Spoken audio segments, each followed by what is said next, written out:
Greetings everyone. I know I talk a lot about Zhuge Liang in my videos. He is very important to the Taoist system of magic, and I value him immensely. But there is someone else that I want you to meet, a legendary Taoist who lived during the same era as Kong Ming. His name is Zuo Ci, courtesy name Yongfeng. His Taoist name is Master Blackhorn.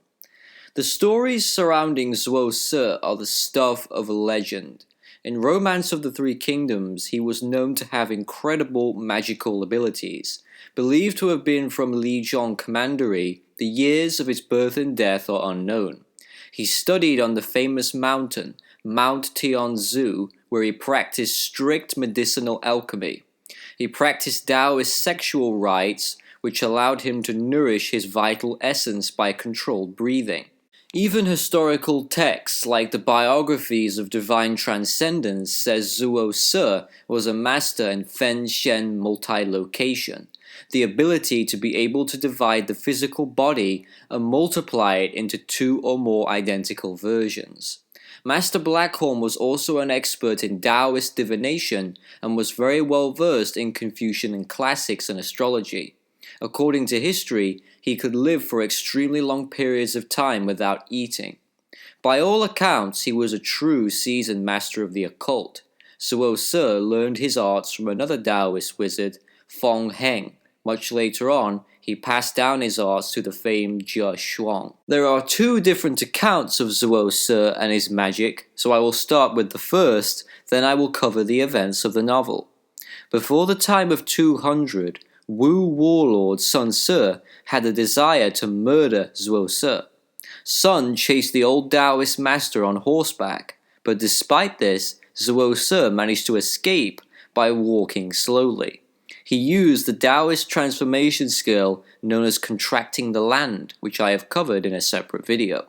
In short, this spell allows the practitioner to grow and shrink the land in order to travel massive distances in just a few steps. Sometime after this event, Zuo Ci went to see Cao Cao, the famous warlord of the Wei Kingdom.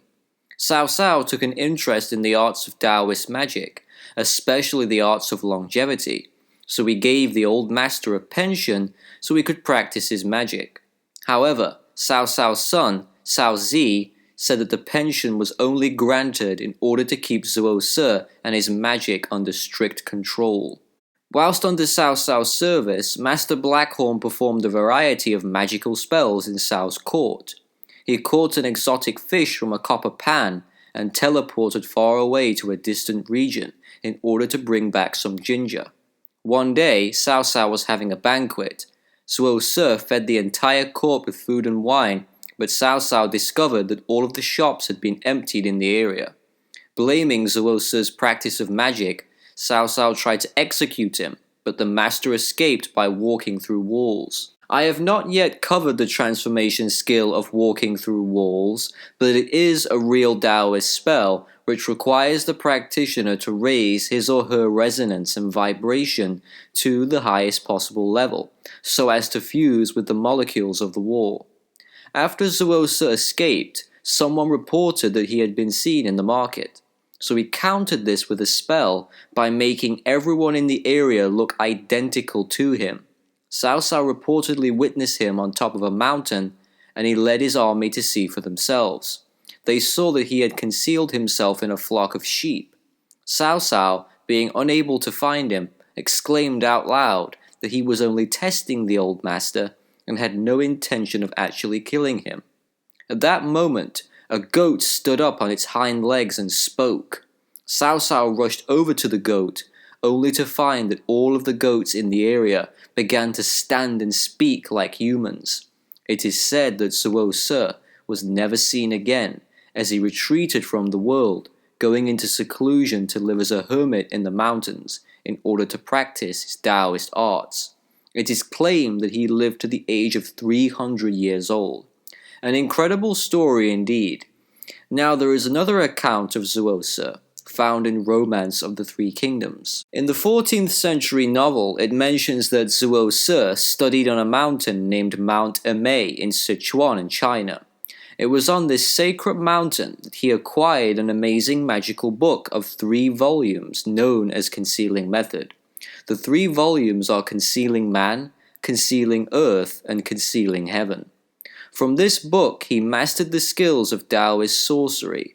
In chapter 68, the story goes that Cao Cao desired to create an exotic garden, and he would send men all across China to bring him rare plants. He was known to have a fondness for sweet oranges. Sun Xuan of Wu, wishing to show his respects to Cao Cao, had 40 loads of fine fresh fruit sent to him, picked freshly from the trees in his own city. As the fruit was being delivered, the porters stopped for a rest. Tired from the long journey, they were approached by an elderly man. He was half blind, half lame with a crippled leg, wearing a white headdress and an old grey robe. He said, "Looks like you need some help. Can an old Taoist be of assistance?" They happily agreed to let the old man help with the carrying of the fruit. When it came time for the porters to continue their journey, they noticed the goods have become much lighter than they were before. As he departs, he says, "This poor Taoist is known as Zuo Ci, and has the Taoist name Master Blackhorn. He comes from the same village as your King of Wei. Please give him my best wishes." And just like that, he disappears. The oranges arrive at Cao Cao's palace. As he peels one, he notices something very strange. He finds nothing inside of the peel. Puzzled by this, he asks the porters what happened, and they tell him about the old Taoist. At the very same moment, Zuo Ci shows up to the palace to meet Cao Cao. "Send him in," says Cao Cao. So the King of Wei calls him forth and asks him, "What kind of dark magic have you used to empty the oranges? Really, what could have happened?" To make matters even more strange, Zuo Ci cuts into an orange. The fruit appears perfectly normal, yet Cao Cao tries his hand at peeling a few more, but they are all still empty. This causes him to become even more confused. He tells the Taoist to be seated. The master asked for food, which Cao Cao happily agreed.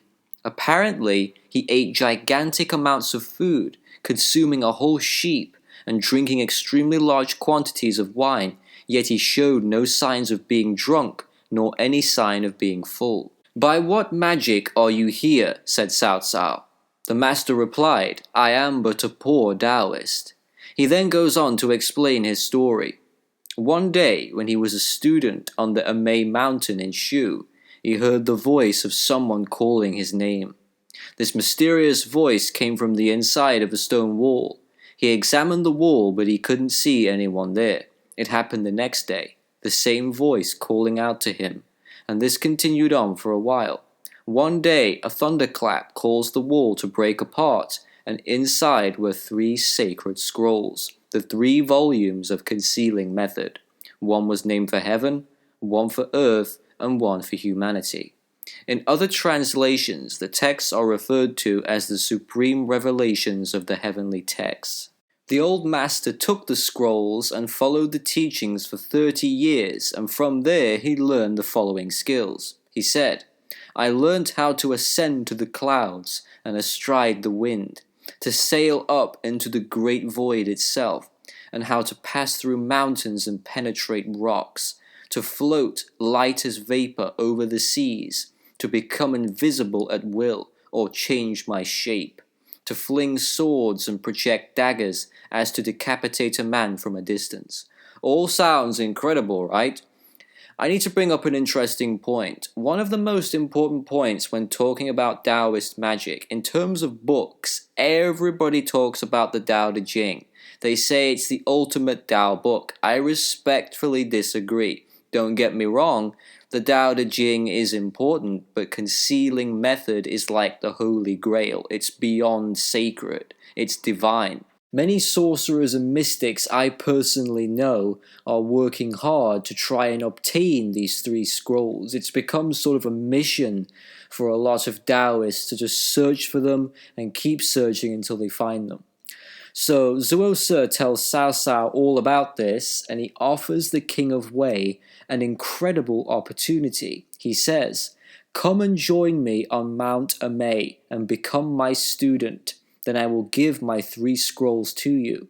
Cao Cao, shocked, he responds, I would love to do so. To tell you the truth, I've often thought about such a retreat.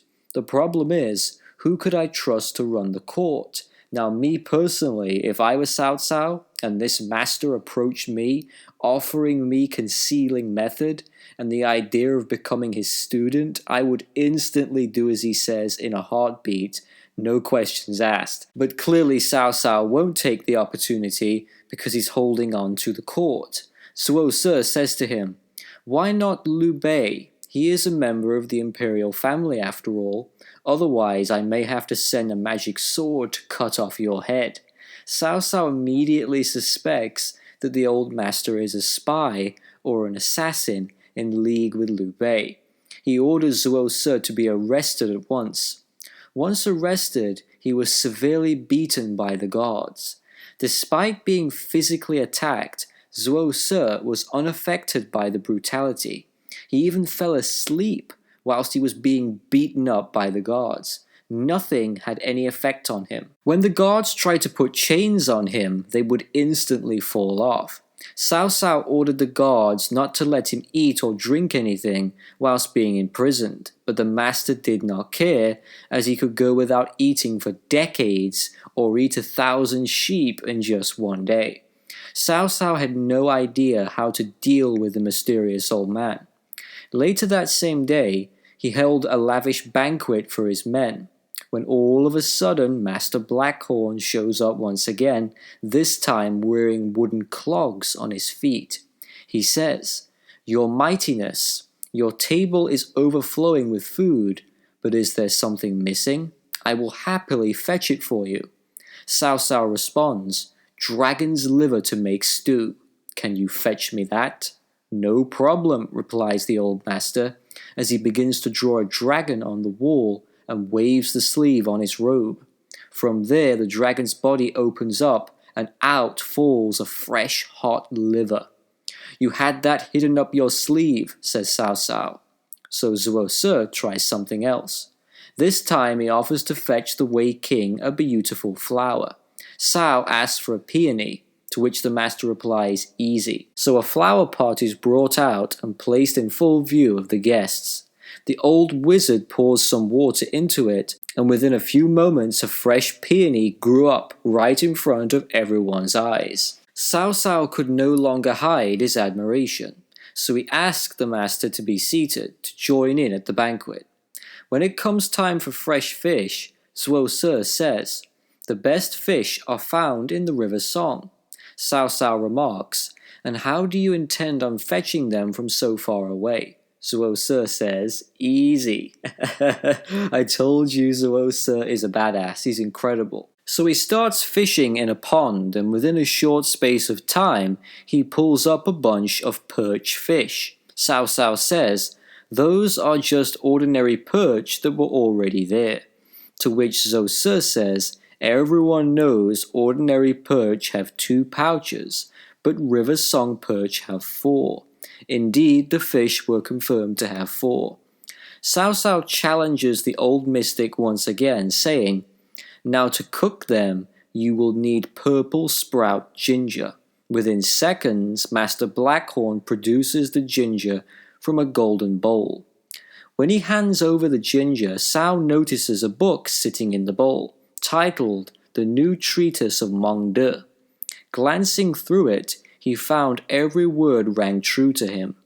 Zuo Ci then takes a jade cup, fills it with the best wine, and says to Cao Cao, drink this wine, and you will live to be 1,000 years old. The Wei King responds, you first.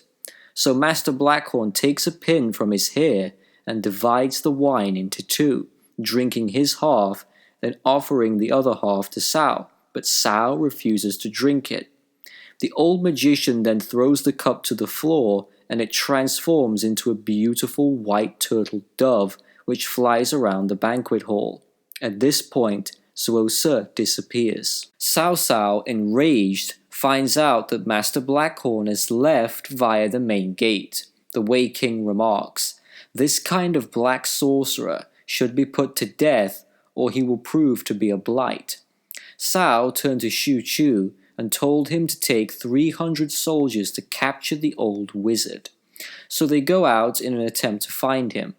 When they rush out of the main gate, they see him walking down the road without a care in the world. He is using the spell contracting the land in order to shrink the land to deceive the Wei soldiers. No matter how much they try and pursue him, they can never catch up.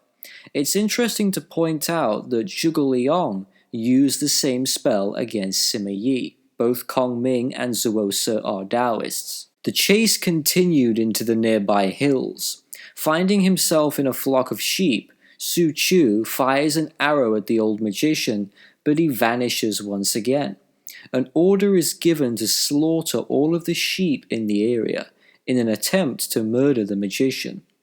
The young shepherd watched in horror to see all of his sheep being killed. As a result, he fell in tears. He heard a voice coming from a decapitated sheep's head. "Do not worry. Place the heads of the sheep next to the bodies, and they will return back to life." But this terrified the shepherd even more, so he tried to run away. "Do not run," the voice said. "I will return your sheep to life." And just like that, they had all been restored to life. For the first time, the shepherd caught a glimpse of Zuo Ci in human form, until he was carried away by the wind. Bit of Taoist weather magic right there. The shepherd went home and told his master about the whole experience. Cao Cao ordered artists to draw images of the old mystic and to place them around the towns and villages. 3 days later, hundreds of men who look exactly like Zuo Ci are brought to the capital based on the drawings, all blind in one eye, lame of one leg, wearing a headdress and a grey robe. It becomes impossible to arrest him. He had everyone sprinkled with sheep and pigs' blood in order to exorcise them. Suddenly, a strange thin black and blue mist appears from the severed heads, floating upwards to the sky, gathering to show the real Zuo Ci, who is riding a crane through the clouds. There he sat laughing and said, "The rats of the earth follow the golden tiger, but one day the evil one will be no more." Cao orders his men to fire arrows, but great winds begin to blow, blowing dust and rocks into the eyes of the soldiers. The bodies of the executed men begin to stand up, carrying their chopped heads with them, all marching towards Cao Cao. He cowers in fear and passes out.